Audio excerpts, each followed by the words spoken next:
experts say it's Start Here, the daily news podcast from ABC News. Even the New York Times calls us a top news podcast worth listening. I've done things wrong in my life, I will admit. Not purposely, but I've done things wrong. But this is what the end result is. President Trump showing off headlines, taking a victory lap, and blasting Democrats following his Senate trial acquittal. The counterpunch offensive underway. The president calling Democrats evil and corrupt. Earlier, taking aim at Speaker Nancy Pelosi. I don't like people who use their faith as justification for doing what they know is wrong. Speaker firing right back. I don't know if the president understands about prayer or people who do pray, but we do pray for the United States of America, pray for him. Appearing more divided than ever, while in New Hampshire, some candidates who want to be president fired up events as others hunkered down for the critical ABC News debate just one day away. Tonight, the Harvey Weinstein trial entering a new phase. The prosecution resting its case after 6 accusers went face-to-face with a disgraced Hollywood mogul inside a Manhattan courtroom. Remarkable feat. Astronaut Christina Cook's triumphant return to Earth in space for nearly a year. What she told our David Curley is the one thing she wants to do back on dry land. Hey, good evening. I'm Tom Yamas. Thanks so much for watching tonight. We're going to start right here, right in Washington, where President Trump claimed a victory. Vindication today in his first public comment since his acquittal by the Senate on 2 impeachment charges. The president celebrating an hour-long victory lap address from the East Room of the White House, thanking his supporters while ridiculing his political opponents, who he called evil and corrupt. Earlier this morning, another remarkable scene as the president used the annual prayer breakfast to denounce Speaker Nancy Pelosi and Senator Mitt Romney in his remarks to religious and political leaders. ABC's chief White House correspondent Jonathan Karl has a story. With Hail to the Chief playing loudly in the East Room of the White House, the president came before his staunchest supporters and declared victory. It's a celebration because we have something that just worked out. A celebration, perhaps, but also an airing of grievances. We were treated unbelievably unfairly, and you have to understand, we first went through Russia. It was all... The president lavished praise on the Republicans who stood with him. And Mitch McConnell, I want to tell you, you did a fantastic job. And he derided the lone Republican senator who voted to convict him, Utah's Mitt Romney, saying this to Utah's other senator who was in the audience. And say hello to the people of Utah and tell them, I'm sorry about Mitt Romney. I'm sorry. Okay? Romney has declared the president guilty of a, quote, appalling abuse of public trust, choking up when he said that his faith informed his decision. My faith is at the heart of who I am.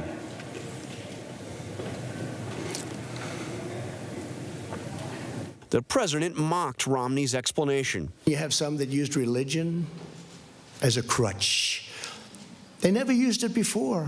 So things can happen when you fail so badly running for president. Romney told the New York Times he knew he'd be attacked. In fact, it started before his vote. I was at the grocery store this weekend, and, a guy went by me and said, traitor. The president spent much of the day attacking Romney and the Speaker of the House, who was at a bipartisan prayer breakfast with the president this morning. Speaker Pelosi has said that she prays for the president. I don't like people who use their faith as justification for doing what they know is wrong. Nor do I like people who say, I pray for you, when they know that that's not so. I don't know if the president understands about prayer or people who do pray, but we do pray for the United States of America, pray for him. Jonathan Karl joins us now from the White House. And John, we are now in the post-acquittal period of this presidency. And the president starts this day with what he called a celebration, but it was maybe one of the craziest parties we've ever seen in that White House. Tom, I've been for a lot of crazy events at this White House over the last 3 years. This was one of the strangest, well over an hour long. The president spent much of the time praising the Republicans who were there, and they were all there. You had his cabinet, his national security team, the Republican leaders in Congress. He thanked them, and then he went on a tirade against his opponents, going after in very personal terms Speaker of the House Nancy Pelosi, Mitt Romney, of course, the sole Republican vote against him in the impeachment process in both the House and the Senate, and Democrats in general, also former FBI Director James Comey. It was quite a performance, punctuated with some rather crude insults directed towards his opponents. You know, John, this president thrives off chaos. Is this post-impeachment period going to be like jet fuel now for his campaign? Well, it sure seems that way. I mean, he had his big State of the Union address, which he very pointedly did not mention the word impeachment, did not get into all of that. That was like part one. And then part two, this was all about that. Not just the impeachment process he laid in to the Russia investigation, Robert Mueller, Jim Comey, all of that. He is clearly taking this message out to the campaign trail. I spoke in that room to some of his staunchest supporters and defenders who said that they hoped that he would turn the page and look forward, but he may be doing a heck of a lot of looking backward as well, Tom. Yeah, and on that point, I know with the Democrats, this is not over for them. Some Democrats have said they're still going to investigate. They still want to subpoena Bolton. Is this over for the president? Look, those investigations are not going to stop. I think if you put Nancy Pelosi aside and just asked her point blank, you know, do you want all this to stop? She doesn't want to get into more investigating right now. She wants to get on with the issues that will animate the election, talking about the Democratic agenda. But the bottom line is that there are a lot of things that Democrats want to continue investigating in the House. We've already heard from Jerry Nadler saying that he would like to possibly subpoena John Bolton, something they neglected to do during the impeachment process. But they still want to hear, you know, frankly, from a lot of the witnesses they would have called if they had had the opportunity during the Senate trial. All right, Jonathan Karl for us tonight. John, thanks so much. Thanks, Tom. All right, let's turn next to New Hampshire. And the latest in the 2020 race is the top candidate in the Democratic field prepared to take the debate stage tomorrow night right here on ABC. But the results of the Iowa caucuses remain unclear 3 days after the vote. Pete Buttigieg and Bernie Sanders now in a virtual tie at the top. The confusion over the vote leading the head of the DNC to call for a retally of the votes, a recanvassing, if you will, as Bernie Sanders is now declaring victory. ABC's Whit Johnson caught up with Sanders and is in Manchester with the latest. On the eve of the New Hampshire debate, Senator Bernie Sanders held a news conference declaring a win in the Iowa caucuses. So what I want to do today, 3 days late, is to thank the people of Iowa for the very strong victory they gave us. He's not the only candidate insisting he's on top. It has been an extraordinary week, and we are absolutely electrified. Fact is, tonight, Iowa remains too close to call. The DNC chair now declaring enough is enough, calling for a full recanvass of the entire vote. Do you trust the DNC to get involved in this process? I think, let me just simply say this, that what happened in Iowa was a disaster. One candidate is eager to leave the caucuses in the past. Former Vice President Joe Biden now sharpening his attacks on Sanders. He calls himself a democratic socialist. Well, we're already seeing what Donald Trump is going to do with that. Do you think Joe Biden is going too far? Joe is a friend of mine. We're in the midst of a campaign. I look forward to debating him tomorrow night. All right, Whit Johnson joins me now live from New Hampshire in the big board. Whit, so the first question is, Joe Biden, the debate's tomorrow, and yet he's not even in New Hampshire? Tom, that's right. It's an interesting development here. His advisors are telling us that he's actually off the campaign trail. He has left New Hampshire. He's gone back home to Delaware.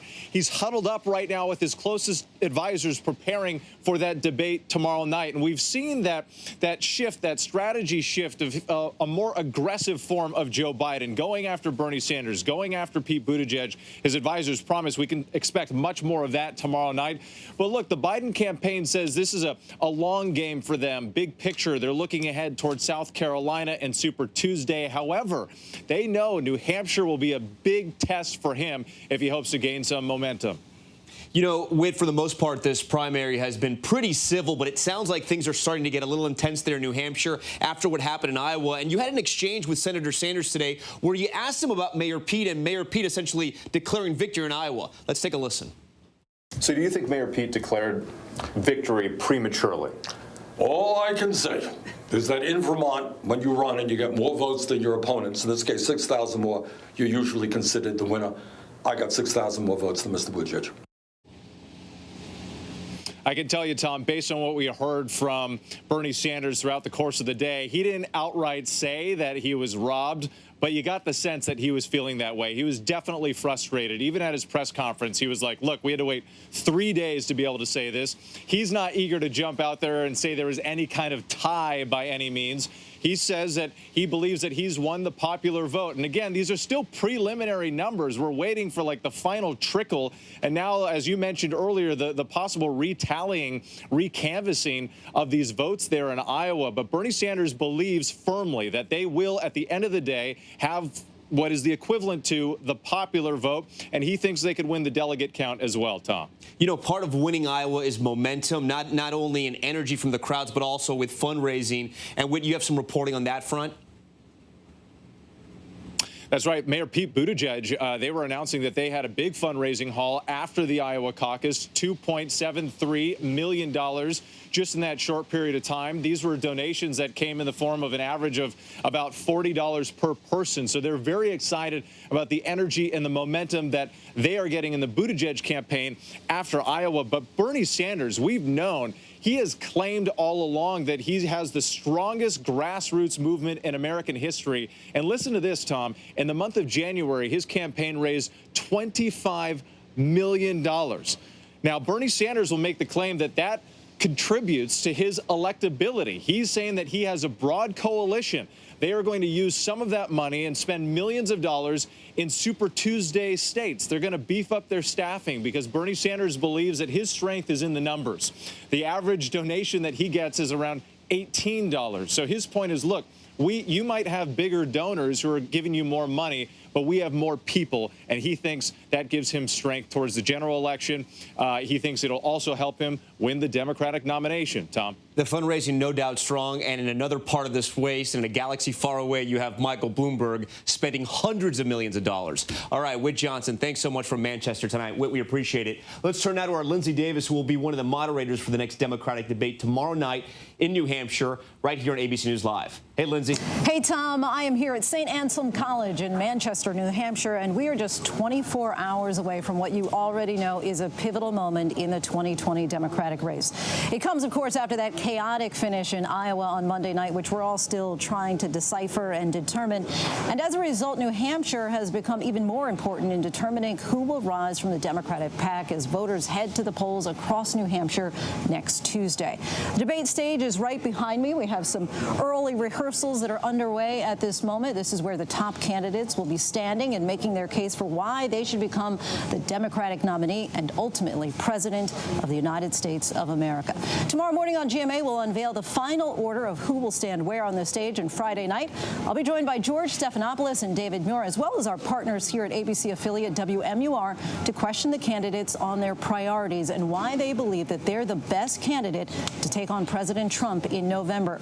We'll have the entire powerhouse political team here at ABC bringing you reports throughout the day tomorrow, and our primetime coverage of the debate gets underway at 7 p.m. Eastern right here on ABC News Live. Tom?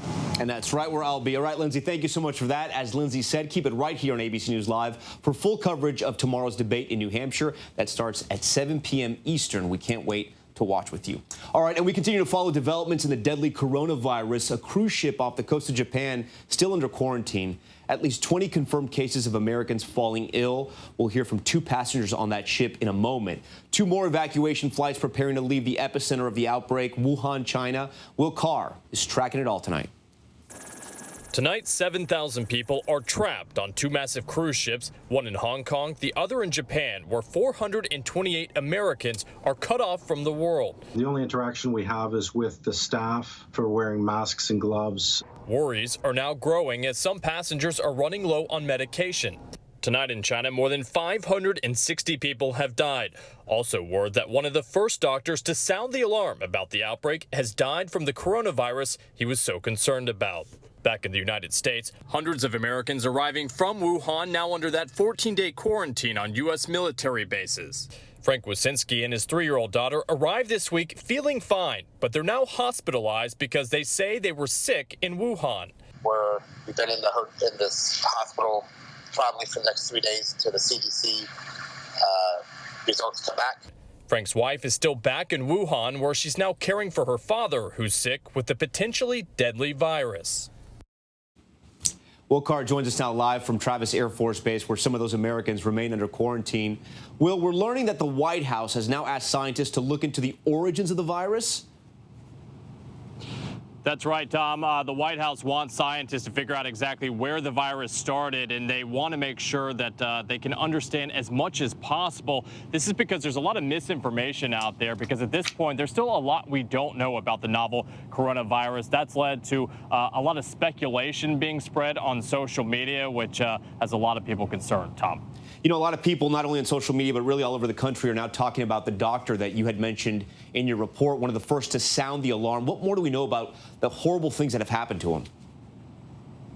Yeah, very sad. He was a 34-year-old doctor who noticed at the beginning some of the patients showing symptoms very similar to SARS, which you'll remember had an outbreak in China back in 2002. He reported that and ended up reportedly being reprimanded by the local police. He was also accused of spreading fake news. Ultimately, though, he ended up being right. His information was accurate, and today, sadly, he died from the virus that he was so worried about. Tom. Incredibly sad. All right, Will Carr has been reporting on this story for several days now. Will, thank you.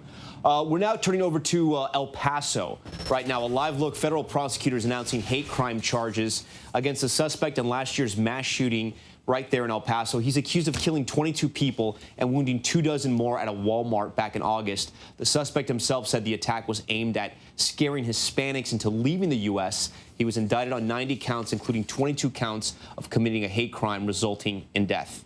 And when we come back, we take you inside the courtroom. Disgraced movie mogul Harvey Weinstein's trial entering a new phase. The stunning moment in court today. The prosecution resting. Will Weinstein testify? Severe storms pummeling the South. At least 20 reported tornadoes. Rob Marciano has the forecast. And movie magic later in the show. Hollywood's fountain of youth. We'll show you how they pulled off scenes like this. Your mom said.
Now to the Harvey Weinstein trial. The prosecution resting its case tonight. It's been more than 2 weeks since prosecutors made opening statements, and since then we've heard some pretty shocking and disturbing allegations from 6 women. And now Weinstein's lawyers will start calling witnesses of their own. Here's ABC's Ariel Reshef. Tonight, prosecutors resting their case against Harvey Weinstein. What do you think of the prosecution's case so far? I have good lawyers. In chilling testimony, 6 accusers helping prosecutors paint a portrait of a serial predator who used his power to prey on young women. Their final witness, Lauren Young, claiming Weinstein sexually assaulted her in 2013, just days before this red carpet appearance. Mr. Weinstein, sir? The former model testifying Weinstein lured her to a bathroom, telling her this is what all actresses do. She explained why she felt trapped. The criminal case centering on the allegations of just 2 women, Mimi Halei and a second accuser who broke down on the stand, declaring, "I want the jury to know that he is my rapist." Sopranos actress Annabella Sciorra testifying she fought back, punching and kicking Weinstein as he raped her nearly 3 decades ago. Late today, a glimpse of the defense, calling their first witness, a mutual friend of Weinstein and Sciorra, testifying there was no reason to believe the incident was forced or violent. But that witness then stunned after the prosecution firing back, revealing he texted Weinstein calling Annabella an expletive and Weinstein's accusers a dog pile of women. All right, Ariel joins us live now. You've been following this case, and that witness was asked by the judge to explain that last comment about the dog pile. That's right, Tom. That witness tried to walk back a bit from that comment, saying he meant a plethora of women and not to refer to women as animals. He also acknowledged in the cross-examination that he was just trying to say what he thought Harvey Weinstein may want to hear. Tom. You know, Ariel, Harvey Weinstein has a pretty intense legal team, his defense team. We're going to see the defense begin to lay out their strategy. What can we expect? Well, Tom, the entire strategy here is to try to erode or undermine the credibility of these witnesses, and by doing so, trying to impress upon the jury that any of these encounters were consensual on the part of the alleged victim and on the part of Harvey Weinstein. Now, Weinstein has pleaded not guilty to all of the charges, the 5 felony charges in this case. And the big question remains, Tom, whether or not he will testify. The defense has not actually shut the door on that. All right, Ariel Reshef, thanks for that update. Let's take a look now at the legal strategies here, a little more in-depth, likely what is working and not working with the jurors. Cheryl Bader is an associate professor of criminal law at the Fordham Law School here in New York. And Cheryl, this is a tricky kind of part for the defense because they want to prove that their client is innocent, but we've entered a new era here in America with the Me Too era. How do they prove their case without offending the jurors and without saying all these women are lying, or do they have to prove that? That's a good question. So they want jurors to look at this case as a pay-to-play case, that these particular women were willing to sleep their way to the top. They wanted to see their name on the marquee, and they were going to jump in bed with Harvey Weinstein if they had to hold their nose to do it. They wanted that fame. So they're looking at this as completely consensual, and they have to establish that these women were lying about what they're saying now. You know, the prosecution had the main witnesses, then they brought in other women as well who corroborated stories or had similar stories as the women who are bringing the criminal charges. There was some graphic testimony, especially about Harvey Weinstein's body. There seems to be a lot of evidence there, but this case is far from over, correct? Right. So we saw a lot of graphic testimony about his genitalia, about the force, and the prosecution does have to show that there was what's called forcible compulsion, so that he either physically forced these women or there was a threat of physical injury.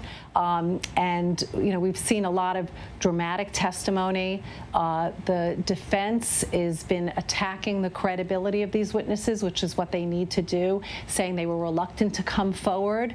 They had continued contact with Harvey Weinstein. They sent him emails and texts saying, you know, how affectionate they feel toward him, that they want premiere tickets. And the defense is going to come out strong and say, this alone is a reasonable doubt, that if this guy was a monster who raped you, why would you have continued contact with him?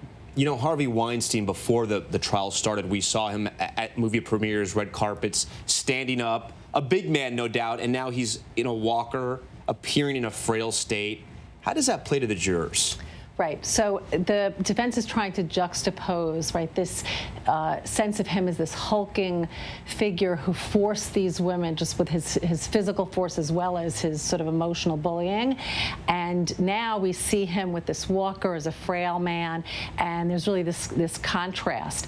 But if the jury thinks that he is overselling this and manipulating them, then I think that it will damage his case. You know, we know the deputy district attorney, according to our reporting for LA, has also been in the courthouse because there's another case coming up. Well, essentially, what is this DA doing? Are they basically collecting notes, homework, getting ready to prepare their case? Sure, right. This case is going to be very similar to the LA case. In fact, a lot of the witnesses are the same witnesses that are going to testify. So hearing that testimony, seeing where the potential areas for cross-examination are, is going to be helpful for them in preparing their case. And of course, if Harvey Weinstein does choose to testify, and I'm sure his attorneys will counsel him not to, then they'll be able to use that testimony on their case in LA. All right, Cheryl, thanks so much for your legal insight. We really do appreciate it. Again, Cheryl Bader, a law professor at Fordham University. When we come back, the desperate search, police in Maryland going door to door on the hunt for the suspects who shot 2 detectives. And we're monitoring that strong line of storm sweeping through the South. And our tweet of the day, the DNC chairman weighing in on the mess with those caucuses votes. Stay with us.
Back now with a really close call in Georgia today. Look on the right side of the screen. A tree, you just saw it there, falls onto a highway due to heavy wind gusts. Thankfully, nobody was hurt, but the storm that is currently sweeping across the country right now has turned deadly. It stretches from Florida to Maine, and it's really roughed up the South with tornadoes and flooding. Meanwhile, up north, snow. Here's ABC's Steve Osunsami. Across parts of the South this evening, thunderbolts are raining down, and families recovering from severe storms today are bracing for more tonight. The tornado sirens were blaring in Athens, Georgia. In uptown Charlotte, there were warnings to take cover. A reported tornado was approaching the city. All of Mecklenburg County is in a tornado warning right now. Of course, a lot of populated areas, a lot of folks in school. At this South Carolina preschool, children were singing to themselves as they sheltered in the hallways. At this furniture store in Spartanburg, they had to hold on to this door to keep the high winds from blowing it away. These are the heavy rains in Knoxville, Tennessee, and the flooded roads. In Gatlinburg, the river through town was raging. Outside Chattanooga, first responders had to rescue this man by boat after his SUV was surrounded by floodwaters. The water rose so high in Harlan County, Kentucky, mobile homes were washing away. The high winds snapped trees across the storm zone. This dash camera video shows a driver on the highway nearly getting hit by a falling tree on Interstate 285 in the Atlanta suburbs. This storm system has claimed at least 2 lives, including an Alabama woman killed in her home. The damage is total here. As you can see, what was left of that mobile home strewn across all of these trees. High winds ripped it apart. Another person was also hurt. A violent day out there when it comes to our weather. Our thanks to Steve Osunsami for that story. Let's get right to Rob Marciano, who's been tracking this storm all day. Rob, good evening. Good evening, Tom. What a mess this storm is, and it's only getting bigger and stronger, and that tornado threat has expanded to include parts of Florida. Check it out, Gainesville, Jacksonville, Savannah, right up through Kitty Hawk, North Carolina. Tornado risk through midnight tonight, and the flash flooding ongoing for parts of Georgia and the Carolinas. A lot of moisture with this, and that's all streaming up I-95. And then on the cold side, we've got winter weather alerts, too. Anywhere from 2 to really 8 inches of snow falling as this thing traverses up the coastline overnight tonight. Could see higher amounts and some ice in through parts of northern New England, but the heavier rains from D.C., New York, and Boston will continue. It looks like right through tomorrow around noontime, and then the cold air moves in, and that low cranks up, and that means the winds are going to crank as well beginning tomorrow, and that'll last right through Saturday. So uncomfortable weather, to say the least, the next 48 hours. Tom? All right, we'll be living through it. Thanks, Rob. And last month was the 5th warmest January in the U.S. in recorded history. NOAA releasing the findings. They say this was the 9th straight January with temperatures above the 20th century average for the month. All lower 48 states had temperatures that ranked above average to much above average. And coming up, the real-life escape turned into an award-winning miniseries. The former prison employee now getting out of jail. Plus, back from the final frontier, astronaut Christina Koch returning from her near year-long space trip. And before we go, some of the top trending headlines on our favorite website, abcnews.com.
President Trump lashed out about the impeachment and the cloud of investigations that's been hanging over his administration for 3 years. It was evil, it was corrupt, it was dirty cops, it was leakers and liars. People should be held accountable. The Democrats should be held accountable. President Trump continued his attacks on Republican Senator Mitt Romney, who yesterday voted guilty on one article of impeachment. What he said about Senator Romney was particularly without class. don't like people who use their faith as justification for doing what they know is wrong. It's so inappropriate at a prayer breakfast. Today, the candidates squeezing in events across New Hampshire and beyond while prepping for ABC's Debate Friday. We are, last I heard, in Manchester, holding a press conference that should have occurred 3 nights ago in Des Moines, Iowa. But for the inability of the Iowa Democratic Party to count votes in a timely fashion. Democratic National Committee Chair Tom Perez urging officials to double-check Iowa's paper records from the caucuses, tweeting, "Enough is enough. I'm calling on the Iowa Democratic Party to immediately begin a re-canvass." Even with incomplete numbers, Senator Bernie Sanders and Mayor Pete Buttigieg are still looking to capitalize on what appear to have been strong performances in Iowa. Buttigieg telling The View, "We were able to succeed in rural areas, urban areas, suburban areas. We did well with older voters, younger voters. I'm especially proud that we led with women." What do you think of the prosecution's case so far? I have good lawyers. Prosecutors resting their case against Harvey Weinstein. In chilling testimony, 6 accusers helping prosecutors paint a portrait of a serial predator who used his power to prey on young women. Explain why she felt trapped. The criminal case centering on the allegations of just 2 women, Mimi Halei and a second accuser who broke down on the stand, declaring, "I want the jury to know that he is my rapist." The defense now presenting its case. Weinstein's attorney will pursue the claim that all of his sexual encounters were consensual. The first witness is a film director. Weinstein is charged with raping 1 woman and sexually assaulting another. All right, welcome back. Thanks for streaming with us. A person of interest is in custody after a gunman shot 2 detectives in Maryland. One of the detectives is in critical but stable condition, the other in stable condition right now. ABC's Pierre Thomas has more on the shooting and the massive manhunt that followed. For hours overnight and today, suburban Maryland was on alert after a homicide and shootings that wounded 2 police detectives. Any unit responding, we have an all-strip shot. Some schools in Anne Arundel County closed as authorities launched a massive manhunt. Do we have a description of this individual that's out on foot now that shot 2 officers? White male, 6 foot, medium build, short blonde hair, has neck tattoos. Those detectives hospitalized and expected to recover, but police deeply concerned that the suspect remained armed and truly dangerous. You need to come in and end this lunacy before another person gets hurt. It all started Wednesday after a man was found shot to death in his home. Police suspect the killer stole the victim's car. Throughout the day, heavily armed police searching homes and vehicles. But late today, a breakthrough. SWAT teams cornering a person of interest and announcing an arrest has been made.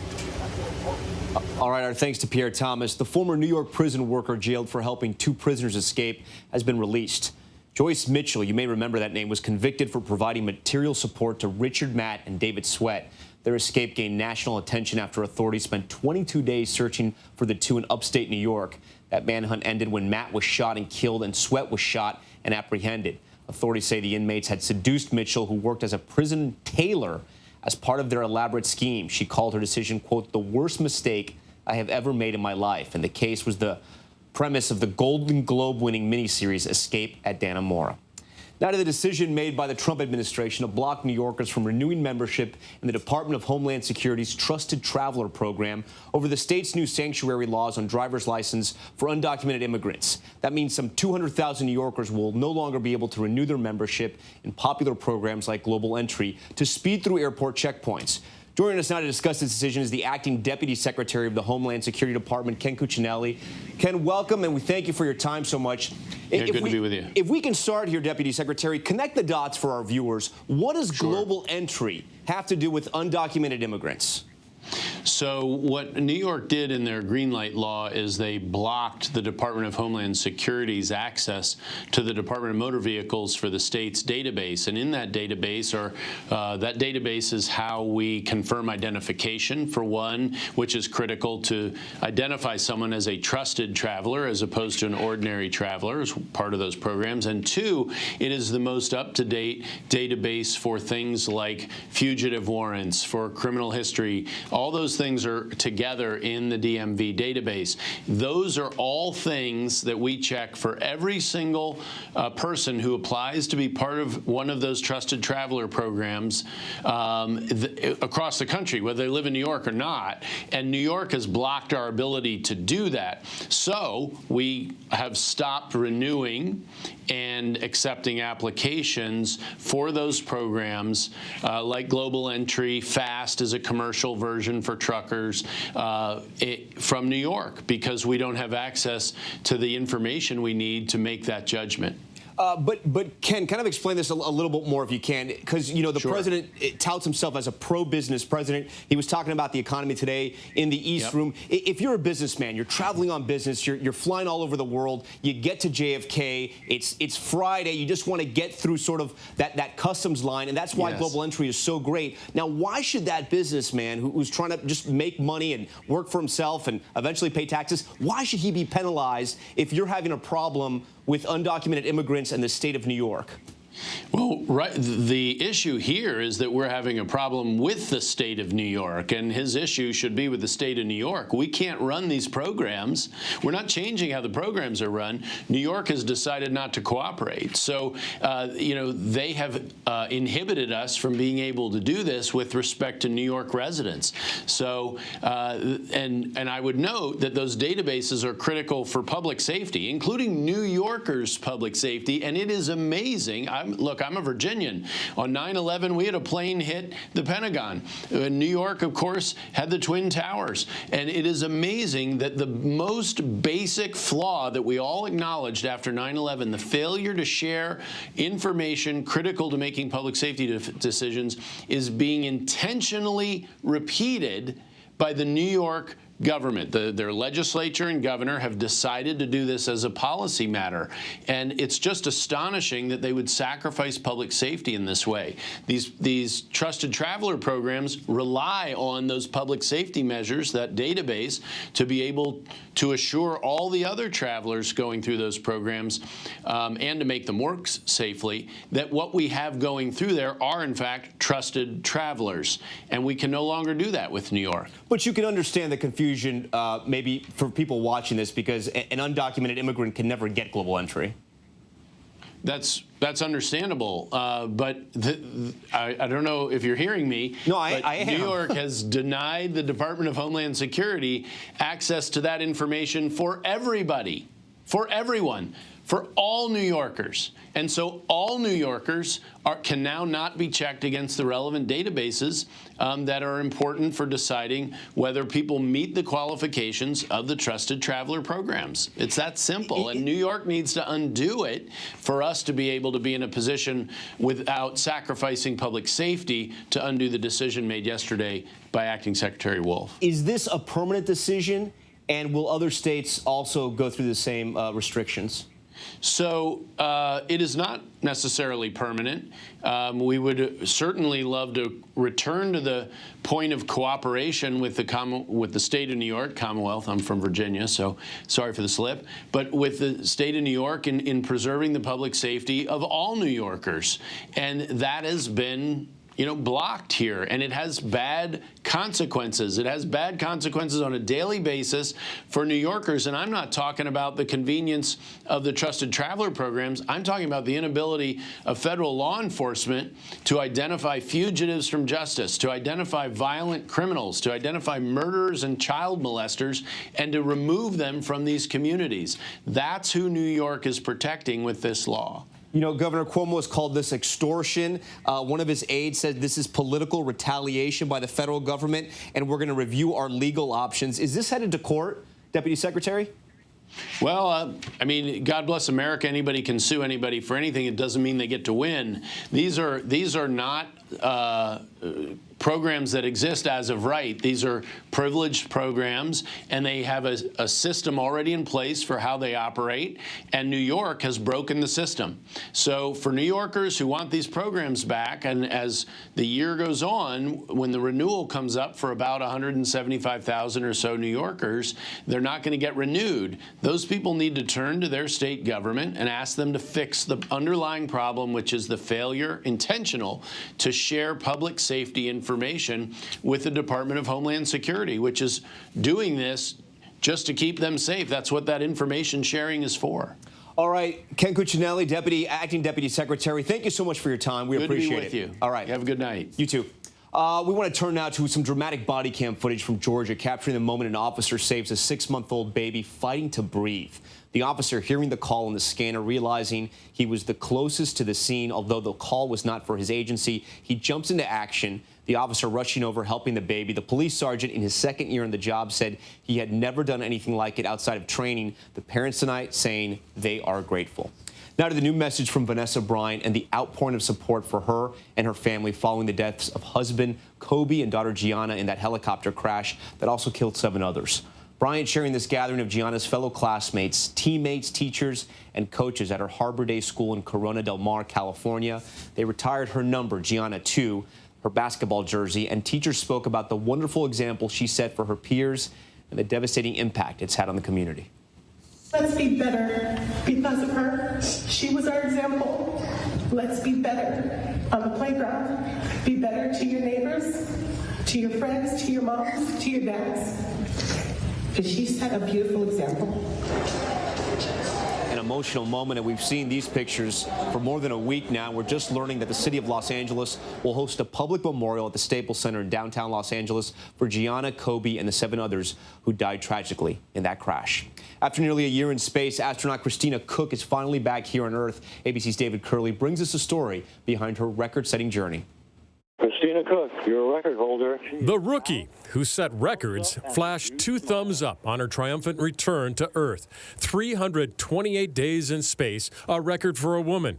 5,200 orbits, 6 spacewalks, including the first American all-woman spacewalk. Good morning, David. Welcome on board the International Space Station. We had a chance to speak to Christina Koch as she prepared for today's return. What's been the hardest thing going more than 300 days in the station for you? I think the challenge is actually remaining vigilant, remembering that you really are surrounded by a hostile environment, and that a single emergency or a single, set of string of failures could bring you into a chance where you have to exercise some of that really important training that we had on the ground. So just remembering how special it is here and focusing on everything that I have and not necessarily the things that aren't in my environment. What a ride for this electrical engineer who once built space science instruments and did research at the Earth's poles before applying to become an astronaut.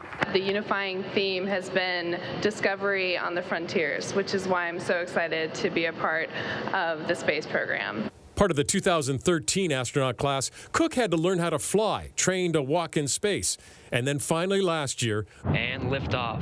The nod to fly on the Russian Soyuz to the International Space Station.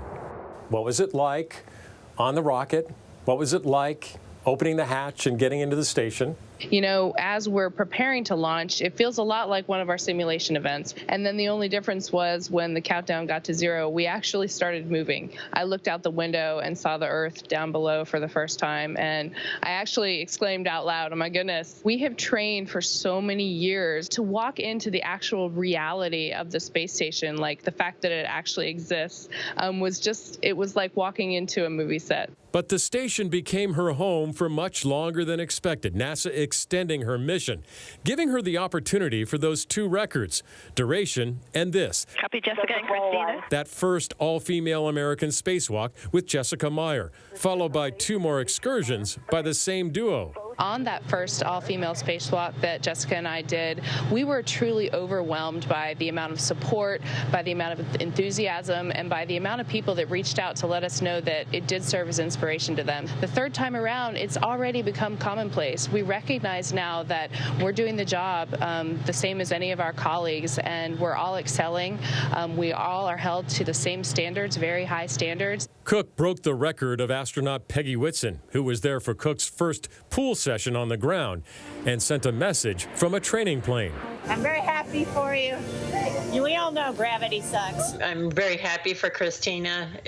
She's accomplished a lot being up there on her very first space flight, being there that long. It's pretty, I think, daunting not knowing how you're going to like it to agree to do an extra long mission like that. Christina Cook nearly set the all-time record for an American long-duration flight. She was just 12 days short of Scott Kelly's time in the station. What contribution do you think you may have made to science as a scientist? Obviously, Scott Kelly's mission gave us one data point in that, and now this hopefully will expand that by a second data point so that we can look at what sort of stayed the same, what's different, and then in addition, the differences between women and men in that capacity. The North Carolina native says she missed chips and salsa the most. No crunchy or flaky foods allowed on the space station. She said her goodbyes this morning and boarded the Soyuz for the flight to Earth. She will reunite with her husband, but told us she's already thinking of flying again. I think, will I ever be back here? You know, am I saying goodbye for the last time, or will I get to come back? And if so, how will it have changed? I have had such practice in now, so with a little bit of luck, I will get a chance to do a future mission. All right, and I should ask before we say goodbye, gravity, do you miss it? Is it a good thing? I only miss it when I just really want to put things down occasionally, but I've gotten used to Velcro and taping things down instead, so I don't really miss it. It's a lot more fun without it. As she wasted no time in demonstrating for us. Tonight, Christina Cook is back in gravity. She tells us first on her things to do list is a swim in the Gulf of Mexico. David Curley, ABC News, Washington. No gravity versus chips and salsa. That's a tough one. All right, David, thanks so much for that story. Thanks to new technology, stars like Robert De Niro can look like they're in their 20s for the rest of their lives. How it works, we'll explain.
late and great Bob Marley with some incredibly wise words right there from his classic Three Little Birds. The music icon and legendary reggae artist would have turned 75 today. Marley died in 1981 after a battle with skin cancer. His estate launched a website including a new music video to celebrate his birthday. The Oscars are this weekend, and since there will not be a host this year, the producers have had their work cut out for them. ABC's Chris Connolly caught up with the team behind the big show to see how diversity and inclusion will be major themes of the night. It means a lot to win an award, to win an Oscar here. So we're just happy to be part of that. Yeah, because I think ultimately there's just nothing like the Oscar, and it's been around for so long. And what can you do with this show that will make a young director, a person of color, a woman feel like she has a place at the Hollywood table? From the beginning, we always wanted the show to feel diverse and inclusive, and I think our choices in terms of what we can make a difference in terms of presenters and musical numbers, that's where you'll feel a great sense of inclusion. And 64 women were nominated this year for Oscars, and that's a record number. Huge record. And almost all of the Best Picture nominees were produced by women. Yeah. What kind of moments can you create on the stage that will make the next person like that feel like, I'm going to be up there next time? You'll see. All right, Chris, thank you for that. And while none of us are getting any younger, Hollywood is making it a little easier to pretend, at least. We got an inside look at the de-aging tech used in The Irishman, and a lot more. Our Romina Puga reports from Hollywood. Not afraid of tough guys, are you? I didn't think so. Pablo Hellman is the visual effects supervisor behind The Irishman's de-aging technology. The whole premise was to take the technology away from the performances. Director Martin Scorsese told Pablo they didn't want to use any facial markers because it would distract the performances. The eyes need to connect. And you have stuff. Yeah, you can't really get into it. I immediately knew that if we could come up with a way for the actors not to wear markers, that was going to change the industry. Pacino had a funny question about the aging when you met him, right? Yeah, when I met him the first time, he put his hand on my shoulder and said, "So tell me, how old am I going to be?" And I said, "Well, you're going to be 44, and then 47, and then 52, and then you're going to die when you're 62. And he said, 47. What a nice age." And he wasn't even looking at me, he was looking right through me. He was just like dreaming up. This is Jimmy Hoffa. Glad to meet you. For the set, Pablo's team created a special camera rig using 2 witness cameras on either side of the main lens to capture the performance from different angles and with infrared lighting. For post-production, they had to create a first-of-its-kind software to de-age the actors. Pablo's team worked on the film for 4 years. Every shot took about 6-7 weeks, and we had 1,750 shots. They then cross-referenced their final renders using artificial intelligence to sift through thousands of movie stills from previous films to compare the actors' faces. It's a way for us to see that artificial intelligence is making its way into the production. Other films required the actors to transform on set. Actress Charlize Theron told makeup artist Kazuhiro, "I want to be Megyn Kelly." This is a jaw piece, so where does that go? Just right here? Right here to make really angular, because Megyn Kelly has a really angular face. First, I put this on and powder around the edge, and that will tell me where the region where the piece ends, and fit in that position and start to glue. What's the pressure like when you're working with people who actually exist? If it's a historical character and everybody knows what they look like, it was difficult and really hard to make it convincingly enough to the audience, so they had to believe into what they're looking at is a Megyn Kelly. This is one of the nose plug. Which the plugs are because Megyn Kelly just has bigger nostrils than Charlize. It's such a small thing. There's a big responsibility to change her face into someone else. And as soon as we started to talk, every idea is spinning in my head. Trickiest part was the eyelid piece. Because it's really delicate around here, and it had to move with her, and she has to act with it. Nobody stops watching because of a conflict. They stop watching when there isn't one. All right, that de-aging technology is so amazing. Romina Puga joins us live now from the red carpet. And Romina, this is incredible because you're 75 years old and you use some of that de-aging technology in your story. And right now, it really is incredible. You caught me. So let's talk. Tom, it is incredible the work they did. Let's talk Oscars. So no host again this year, and this is turning out to be a smart choice, correct? It is. I mean, viewership went up last year, and a big chunk of that was audiences tuning in to see how are they going to pull this off. So it makes sense they're doing it again this year. I think audiences will tune in for the same reason. You know, they did it once. Can they do it again? They've released a long list of presenters and performers to entertain everyone this year, including the 5 original song nominees, which will be performed live at the show. We all know last year that viral moment with Bradley Cooper and Lady Gaga when they performed Shallow, and it was meme-ified, and it was everywhere online the next day. With a live show like this, you're bound to get those moments again.